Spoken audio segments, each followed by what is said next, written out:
এই দুইটার কি উত্তর হবে গুরু? I live in Malaysia, Lipa lives in মলদ্বীপস। কোনটার জায়গায় কি আর্টিকেল বসবে বলুন? অলরাইট, এইখানে একটু ঘাপলা আছে, সেটাই আমি ক্লিয়ার করব এই ভিডিওতে। চলুন দেখুন, আই লিভ ইন মালয়েশিয়া, এর সামনে ক্রস বসবে, কিছু বসবে না। দেশের নামের আগে নরমালি কোনো আর্টিকেল বসে না। I live in Bangladesh, I live in India, I live in Malaysia, ঠিক আছে? আই লিভ ইন জাপান, এটা ক্রস বসবে। তাহলে তো মালদ্বীপস এটাও দেশের নাম, কিন্তু এই মালদ্বীপসটা প্লুরাল, বহু বচন। এই যে এস আছে, ইএস বা এস, এটা প্লুরাল, মালদ্বীপস, মালদ্বীপস। তাহলে এই প্লুরাল হলে আমরা কি আর্টিকেল বসাবো? দেশটার নাম যদি প্লুরাল হয় আমরা তাহলে সেই অনুযায়ী আর্টিকেল বসাবো। লিপা লিভস ইন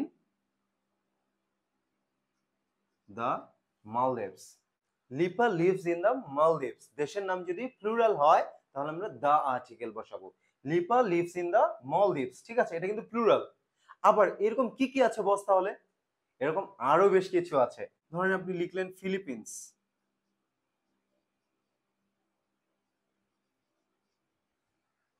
ঠিক আছে? ফিলিপিন্স। আবার লিখলেন নেদারল্যান্ডস,